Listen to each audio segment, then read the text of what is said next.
Good morning, students. Today's topic is law of variable proportion. The modern economists claim that the law of diminishing marginal product is applicable in all sectors of economy. They emphasize that marginal product will evenly diminish not only in agriculture but in all sectors of production when some factors are constant and other are variable. Then with increase in successive unit of variable factor after certain point, its marginal product will start declining. This is known as law of variable proportion. बच्चों हम ये पहले भी पढ़ चुके हैं कि diminishing DMU के कारण, डिमिनिशिंग मार्जिनल यूटिलिटी के कारण ऐसा होता है कि एक सर्टेन अमाउंट तक ही हम किसी चीज़ का यूज़ करते हैं तो हमारा टोटल प्रोडक्ट इंक्रीज़ होता है, उसके बाद एक स्टैटिक पॉइंट आता है और उसके बाद वो डिमिनिश होना शुरू हो जाता है। तो अब मैं आपको लाइन टू लाइन समझा देती हूँ कि मॉडर्न इकोनॉमिस्ट जो थे उन्होंने law of diminishing marginal product को इकोनॉमी के ऑल सेक्टर पे एप्लीकेबल बनाया है। उन्होंने ये कहा कि सिर्फ एग्रीकल्चर फील्ड में ही नहीं बल्कि सारे फील्ड्स में हम DMU को लागू कर सकते हैं या DMP को लागू कर सकते हैं।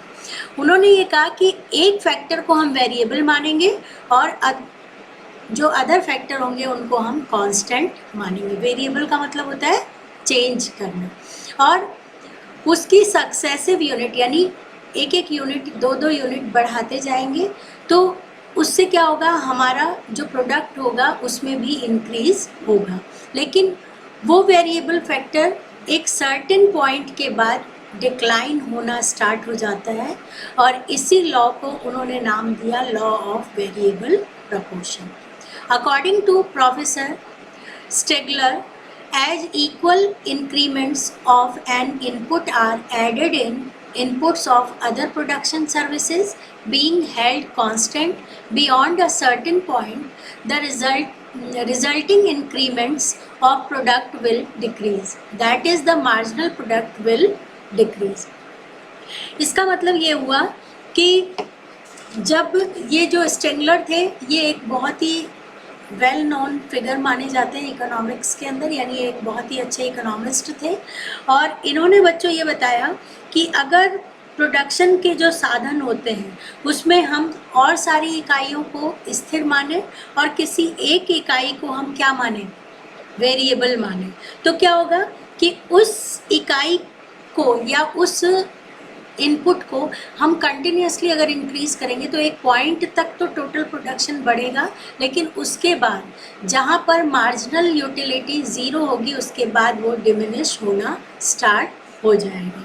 ठीक है, फिर एक और इकोनॉमिस्ट हुए in word of Mrs John Robinson, if an increasing amount of a variable factor is applied to a fixed quantity of other factor, the increments in total output will first increase but beyond certain point it increase at a diminishing rate.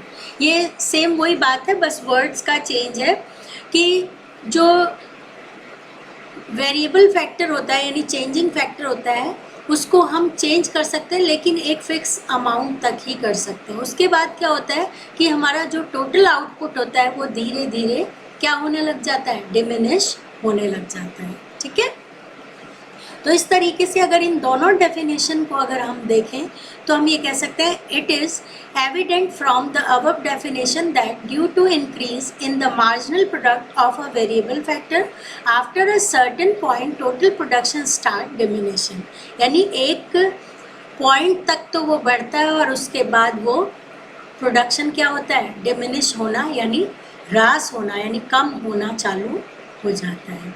ठीक है, whether on keeping one factor constant and other variable or one factor variable and other factor constant, चाहे एक factor constant हो और बाकी सारे variable हो या फिर बाकी सारे अदर फैक्टर कांस्टेंट हो और एक फैक्टर वेरिएबल हो, दोनों में ही कंडीशन ये होगी कि एक सर्टेन पॉइंट तक तो वो इंक्रीज होगा और उसके बाद वो धीरे धीरे डिक्रीज होना लग जाएगा। ठीक है, और ये जो डिमिनिशिंग रिटर्न है इसे ही हम लॉ ऑफ वेरिएबल प्रोपोर्शन के नाम से जानते हैं। अब हमारे सामने आपको मालूम है इकोनॉमिक्स के अंदर जितने भी लॉ बनाए गए हैं वो सारे लॉ अजम्पशन बेस्ड माने गए हैं। तो लॉ ऑफ वेरिएबल प्रोपोर्शन की भी अजम्पशन हमें पढ़नी पड़ेगी। Assumptions of the law, first है one factor of production is variable whereas all factors are constant. ठीक है, जैसे 5 फैक्टर है मान लो आपके, लैंड, लेबर, कैपिटल, एंटरप्रेन्योर, तो ये सब फिक्स होंगे, सिर्फ लेबर जो होगी वो कैसी मानी जाएगी, वेरिएबल मानी जाएगी। सेकेंड अजम्पशन है इसकी मान्यता जिसे हम कहते हैं the change in proportion between input is possible. जो इनपुट के बीच का प्रपोर्शन होता है उसे हम चेंज कर सकते हैं। ठीक है, मतलब जो हमारे इनपुट के रूप में हमने यूज़ किया है उसके प्रपोर्शन को हम चेंज, वेरिएबल के रूप में उसे हम उसके प्रपोर्शन को हम चेंज कर सकते हैं। जैसे पहले 5 यूज़ कर रहे थे तो अब हम 7 यूज़ कर सकते हैं। फिर थर्ड है all units of variable input are homogeneous. और जो वेरिएबल इनपुट हमने अपनाया है, जैसे हम लेबर मान रहे हैं, तो वो सारे कैसे होंगे, होमोजीनियस होंगे, समरूप होंगे। अब ऐसा नहीं होगा कि एक लेबर अलग होगा, दूसरा वेरिएबल फैक्टर अलग होगा, सेम फैक्टर्स के बीच में चेंजेस को किया जाता है। फिर फोर्थ है the state of technology is constant. और फिफ्थ और लास्ट पॉइंट है the law operate only in short run. ये तो आपको मालूम है लॉन्ग रन में ऑल फैक्टर्स वेरिएबल होते हैं और यहाँ पर सिर्फ एक फैक्टर को वेरिएबल माना है, इसका मतलब ये शॉर्ट रन में इम्प्लीमेंट किया जाएगा। ये बहुत इंपॉर्टेंट बात है बच्चों। ठीक है, फिर उसके बाद आपके ग्राफ दिया हुआ है और इस ग्राफ में 3 चीज़ें आपको दिखाई दे रही है। जो सबसे ऊपर वाला आपका है वो आपका है टीपी, फिर नेक्स्ट जो दे रखा है वो है एमपी, और जो एमपी और टीपी के बीच में क्रॉस कट करता हुआ है उसे हम एपी कहते हैं। टोटल प्रोडक्ट, एवरेज प्रोडक्ट और मार्जिनल प्रोडक्ट। ये जो आपकी बुक में पहले वाले पेज पे टेबल दी हुई है उसके अकॉर्डिंग बना हुआ है। आप इसे टेंटेटिव यानी कि ऐसे हाइपोथेटिकल भी बना सकते हैं, बुक में से देख के बिना नंबर्स के हाइपोथेटिकल बनाया हुआ है यहाँ पे, लेकिन ये उस टेबल के अकॉर्डिंग भी फॉर्म हो जाएगा जो टेबल आपने पहले बनाई थी। तो इसमें वाई एक्सिस पे आपके टीपी, एपी और एमपी लिखना है और एक्स एक्सिस पे आपको यूनिट ऑफ लेबर जो वेरिएबल फैक्टर है उसे लिखना है और उसके अकॉर्डिंग इसमें डॉट लगाए हुए हैं। अब इसमें जहाँ तक आपके इंक्रीज हो रहा है ओ एम तक, वो तो आपका क्या कहलाएगा, फर्स्ट स्टेज कहलाएगी, सॉरी ओ एल तक। ठीक है, जहाँ एस पॉइंट दिया हुआ है वो आपकी क्या कहलाएगी, फर्स्ट स्टेज कहलाएगी। और एस और ई के बीच की जो है वो सेकेंड स्टेज है, और ई पॉइंट के बाद भी अगर हम वर्क कर रहे हैं तो वो हमारी थर्ड स्टेज होगी और वो लॉस को शो करती है। तो अब हम 3 stages of law of variable proportion को पढ़ेंगे। The behaviour of output when varying the quantity of one factor combined with other can be divided into 3 stages: increasing, constant और decreasing. तो first we are going to start first stage. First stage में हम पढ़ेंगे in this stage when some factors are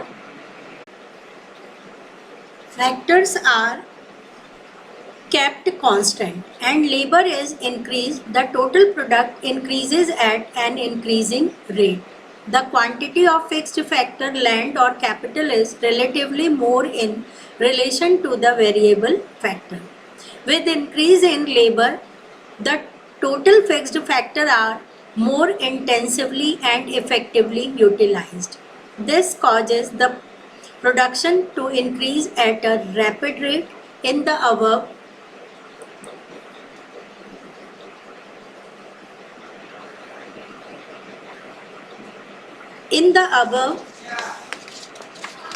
figure 7.4, from the origin point O to the point S.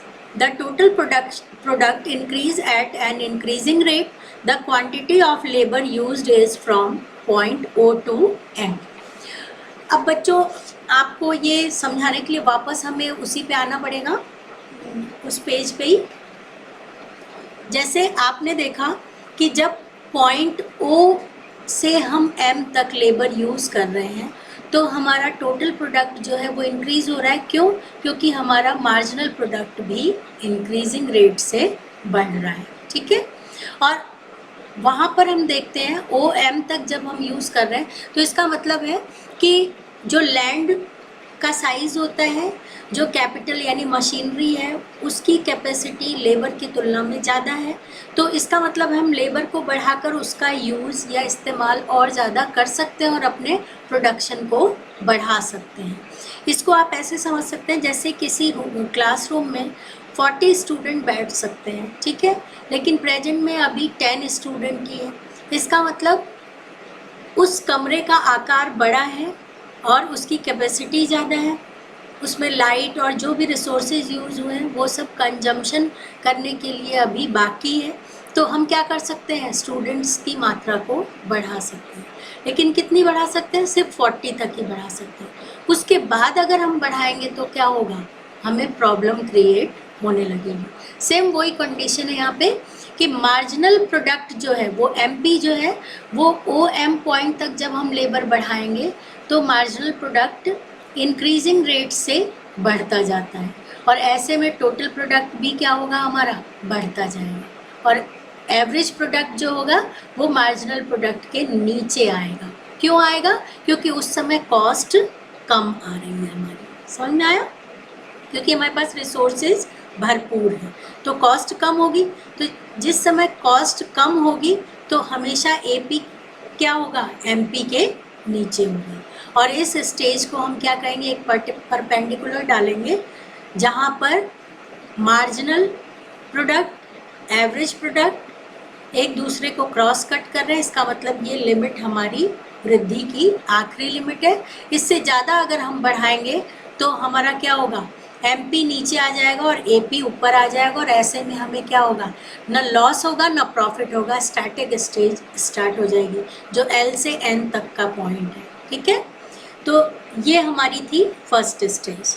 ठीक है, अब इस first stage के एक्सप्लेनेशन को हम दूसरे तरीके से भी बता सकते हैं, और वो हमारा, हम ये कह सकते हैं, the law of increasing returns operates because in the beginning the quantity of fixed factor is evident relative to the quantity of variable factor.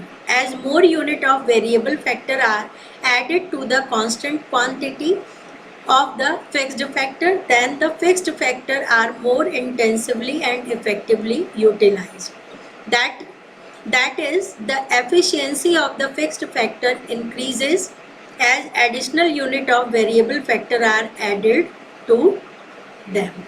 इसका मतलब ये हुआ बच्चों कि हमारे पास जब रिसोर्स, जो फिक्स्ड रिसोर्स है, उसको फुल्ली यूटिलाइज करने के लिए हमें और वेरिएबल फैक्टर चाहिए, तब तक तो हम बढ़ा सकते हैं, तब तक TP हमारी इंक्रीज होती रहेगी। लेकिन अगर उससे ज़्यादा रिसोर्स हमारे पास नहीं, जैसे एक मशीन 10 शर्ट को बना सकती है एक दिन में, और अगर हम 15 शर्ट बनाना चाहें तो क्या होगा, या तो मशीन में कोई प्रॉब्लम क्रिएट हो जाएगी या फिर टूट फूट होने लग जाएगी, तो उससे हमें प्रॉफिट की बजाय लॉस होने लगेगा। हमारा MP ऊपर की बजाय नीचे शिफ्ट हो जाएगा और AP ऊपर आ जाएगा। ओवरऑल अगर हम कहें तो जब AP की लाइन ऊपर है और MP के नीचे, इसका मतलब है वो हमें नो लॉस नो प्रॉफिट को शो कर रही है। ठीक है, ये हमारा था first stage. Second stage, in second stage the total product continues to increase at a diminishing rate until it reaches the maximum point E. Here the quantity of labor used is from L to N. The size of fixed factor like land and capital and of variable factor labor is an optimum proportion. At the start of second stage, marginal product curve cut average product curve from above. Here AP equals to MP and average product is maximum. At the end of a stage at point N, marginal product touches the x-axis and is 0. When MP is 0 at point N, TP is maximum at point E. अब वापस से हमें वही graph देखना पड़ेगा, और उस graph को देखने के लिए अगर सेकेंड स्टेज में हमें क्या कहा गया है बच्चों, कि अगर हम प्रोडक्ट को और बढ़ा रहे हैं, जैसे हमारा पॉइंट ई है, एस से ई के बीच का जो पॉइंट है ये हमारा सेकेंड स्टेज का पॉइंट कहलाएगा, और मैक्सिमम टोटल प्रोडक्ट जो है वो हमारा ई पॉइंट पे है। उससे ज़्यादा अगर हम काम करेंगे तो हमें लॉस होगा। और क्यों होगा, उसका रीज़न इसमें दे रखा है, क्योंकि हमने लैंड और कैपिटल दोनों का ऑप्टिमम यूज़ कर लिया है। अब अगर हम लेबर को एल से एन तक बढ़ा रहे हैं तो वहाँ पर हमें ना लॉस हो रहा है ना प्रॉफिट हो रहा है, यानी M P equals to A P है। क्रॉस कट कर रहे हैं ना, इसका मतलब ये हुआ कि A P equals to M P है, मतलब एवरेज प्रोडक्ट जो है वो मैक्सिमम माना गया है इस पॉइंट पे। इसका अगर सीधा सीधा मतलब हम देखें तो हम ये कह सकते हैं कि सेकंड स्टेज जो है वो एक ऐसी स्टेज है, आपको पहले वापस से वही देखना पड़ेगा ग्राफ को। इसमें आपने देखा सेकंड स्टेज के अंदर आपका जो एन पॉइंट है वो एम पी को 0 शो कर रहा है, क्योंकि एक्स एक्सिस को टच कर लिया ना यहाँ पे। इसका मतलब है मार्जिनल प्रोडक्ट यहाँ पे 0 हो गया। अब मार्जिनल प्रोडक्ट के 0 होने के बाद भी अगर हम प्रोडक्शन करते हैं तो हमें लॉस होगा, क्योंकि जब मार्जिनल प्रोडक्ट 0 हो जाता है उसके बाद टोटल प्रोडक्ट जो है वो डिमिनिश होना स्टार्ट हो जाता है, ठीक है। और हमारा एवरेज प्रोडक्ट जो होगा वो मार्जिनल से ऊपर आ जाएगा। तो ये जो हमारा स्लोप ऊपर हमें दिखाई दे रहा है, एमपी का स्लोप नीचे और एपी ऊपर है, इसका मतलब ये हमारी लॉस की कंडीशन स्टार्ट हो गई है। ये हमारी सेकेंड स्टेज मानी गई है। सेकेंड स्टेज को हम एक दूसरे तरीके से ही बता सकते हैं कि the question arise as to why do we get diminishing returns after a certain amount of the variable factor has been added to the fixed quantity of that factor। अब आपको मालूम है बच्चों, लैंड फिक्स होगी, machinery fix होगी, तो उस fix land machinery जो कैपिटल है, एंटरप्रेन्योर की कैपेसिटी है, सब फिक्स्ड होती हैं। ऐसे में आप लेबर को चेंज करेंगे तो उस लेबर की क्वांटिटी से और लैंड की जो साइज़ है उसको कोऑर्डिनेट करने का की भी एक लिमिट होती है। जैसे मैंने आपको एग्जांपल दिया था क्लासरूम का कि 40 स्टूडेंट बैठ सकते हैं, तो उस क्लास को 40 स्टूडेंट तक ही कोऑर्डिनेट किया जा सकता है। उससे ज़्यादा अगर हो जाएंगे तो वो क्या होगा, वहाँ पर बहुत मैसी हो जाएगा, मिसमैच हो जाएगा। इसको आप घर में फूड के आइटम से भी एग्जांपल दे सकते हैं कि जैसे कोई एक हमारे पास यूटेंसिल है, बर्तन है, बर्तन को इंग्लिश में यूटेंसिल कहते हैं, ये तो आप सब जानते होंगे। यूटेंसिल है तो उस यूटेंसिल के अंदर या कंटेनर के अंदर 2 kg राइस आ सकता है, लेकिन अगर हम उसमें 2 kg से थोड़ा सा ज़्यादा तो एडजस्ट कर सकते हैं, पर अगर हम चाहें आधा किलो या फिर 250 ग्राम और ऐड कर लें तो हम नहीं कर पाएंगे। वो चावल कहाँ फैलेंगे, बाहर की तरफ फैलेंगे। इसका मतलब उससे हमें कोई फ़ायदा नहीं होगा। समझ में आ गया।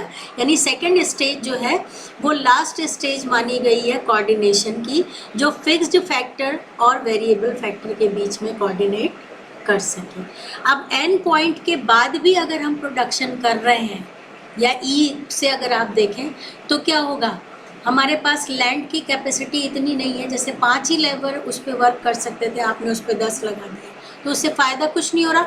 आपको सैलरी कितनी देनी पड़ रही है, 5 की एक्स्ट्रा देनी पड़ रही है। इसका मतलब आप अपनी पॉकेट से भुगतान कर रहे हैं, तो ये आपके लॉस की कंडीशन मानी जाएगी, ठीक है।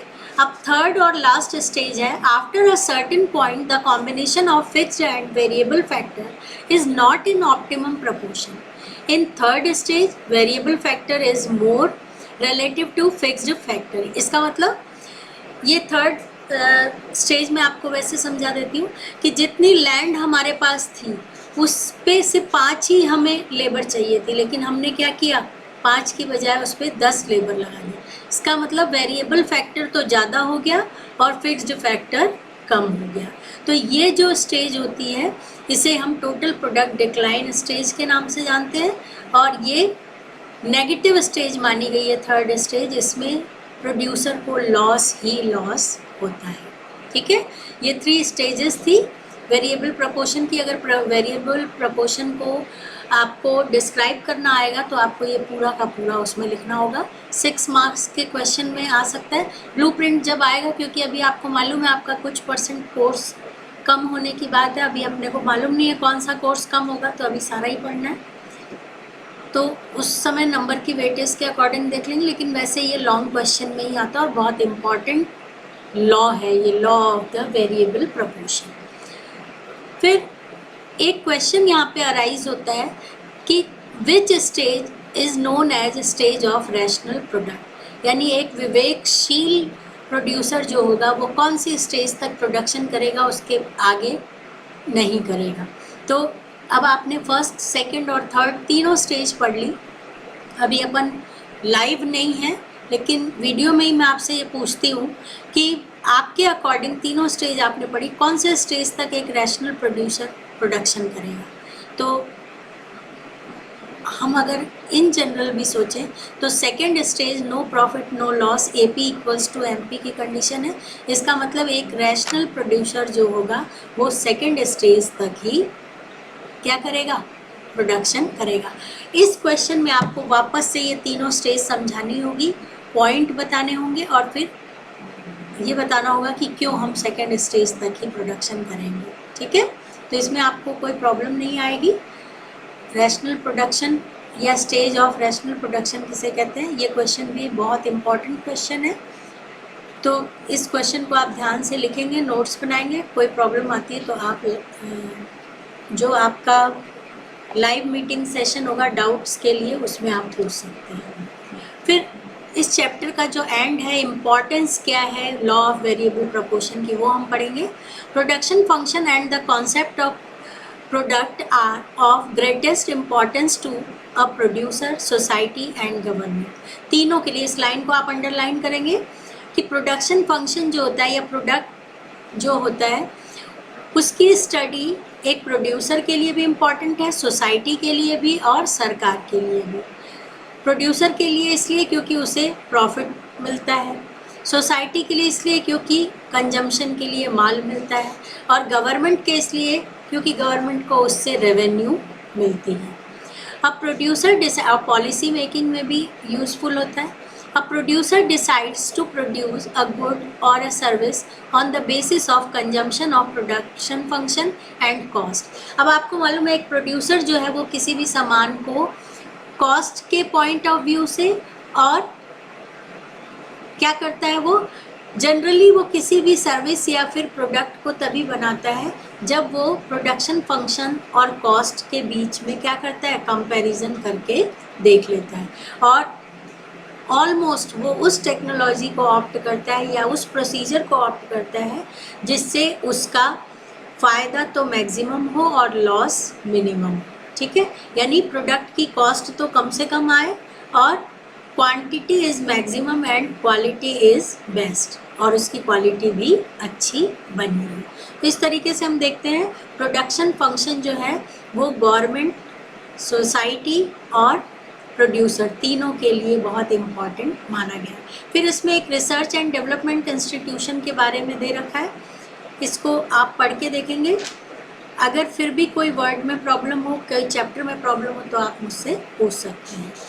That's all for this chapter. ये चैप्टर आपका कंप्लीट हो गया है। अब आपका होमवर्क है, आप मुझे होमवर्क सेंड करेंगे मेरे पर्सनल नंबर पे।